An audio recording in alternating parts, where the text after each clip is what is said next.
Once great Atlantic salmon and sea trout runs in Norway's fjords have been heavily impacted by the salmon farming industry.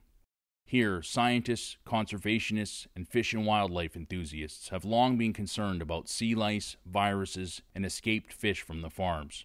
Together with their fathers and grandfathers, they fished for this huge salmon, and they very much want to bring it on to the next generation. And all of them think it's a tragedy that it's close to extinction. We are left with two threats that we do know we have to handle in order to save this stock, and that is attack of salmon lice on out-migrating smolts from the stock, and the other is the high percentage of escaped farmed salmon entering the spawning stock. In this river we had counted 200 sea lice on one small fish, and this is deadly. The sea trout was vital for this community, for the tourist industry, but now it's like nothing. The tourists won't come back. Despite these problems, in August 2009, Norway's then fisheries minister Helga Pedersen suggested the country should be boosting domestic production. Norway has moved to protect certain important wild salmon runs with national salmon fjords, off limits to farms. But even wild salmon runs from these fjords are vulnerable. They come here to try and catch the famous big Norwegian salmon. Outside the boundary of the national salmon fjord, there is massive activity with salmon farming, and this is areas which the wild smolts have to migrate through. So there's still a big risk of them being infected by too many sea lice for them to handle.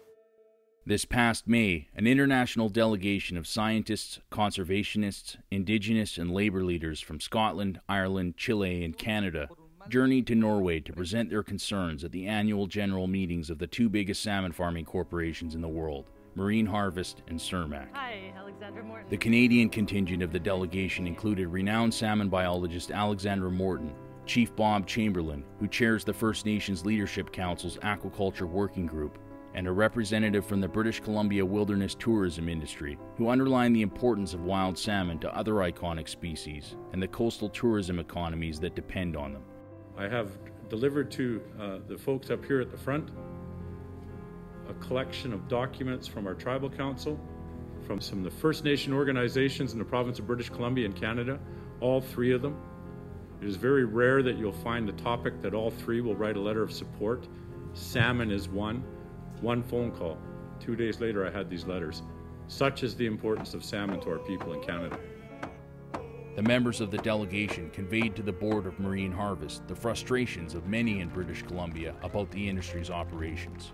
You're a monolith in which is crushing some very, very vital areas. It's gotten so extreme at this point, we're so low, that many of us, and myself included, think you just need to leave British Columbia or go into closed tanks because you're breaking the basic laws of the salmon. I have to disappoint you.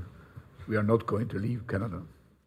Even industry leaders like Marine Harvest CEO Asa Aule-Michelet and largest shareholder, billionaire John Fredrickson, have publicly acknowledged some of the industry's biggest problems. Sea lice on farm fish can be a threat to wild fish in certain areas. Following a complaint filed by 4UM and Friends of the Earth Norway in May 2009, Cermaq will be assessed for breaching the OECD guidelines for multinational companies concerning production sustainability, employment conditions, and human rights in Canada and Chile. In British Columbia, where Norwegian companies own 92% of salmon farming operations, scientists warn that industry practices could lead to the collapse of once prolific wild salmon runs, a resource vital to the province's environment, economy, and indigenous cultures. Despite the science and growing public concern, the industry, backed by the Canadian government, has been quick to dismiss the likely role of salmon farms in catastrophic collapses of certain wild salmon runs. A large Canadian delegation of government and industry representatives, led by the Department of Fisheries and Oceans, DFO, recently attended the world's biggest aquaculture trade show, Aquanor, in Trondheim, Norway, to promote salmon farming. Meanwhile, at home, news had just broken of a crisis on Canada's Fraser River, with the collapse of its iconic sockeye run, once one of the world's largest salmon runs. We don't have any concrete analysis of what has happened in the current with the current salmon run, so it's too early to tell.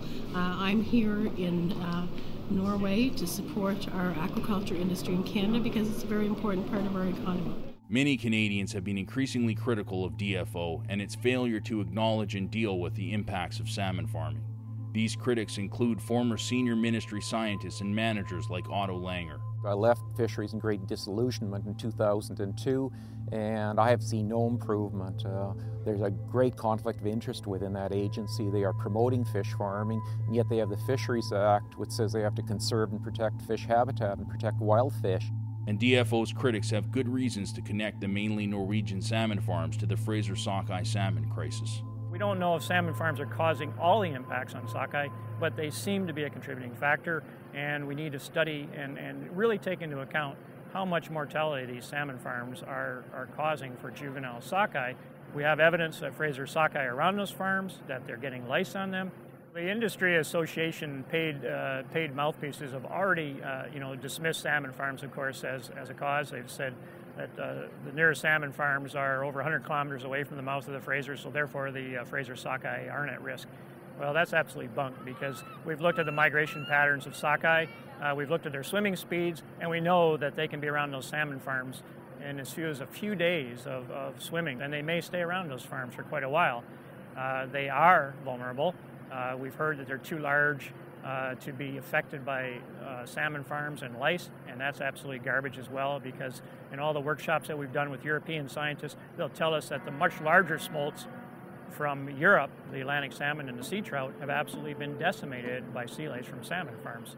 Sea lice are just one of the many ecological impacts from fish farms in Canada. To make matters worse, waste, chemicals, and toxins from open-net salmon farms empty directly into the ocean, impacting on the entire surrounding marine ecosystem.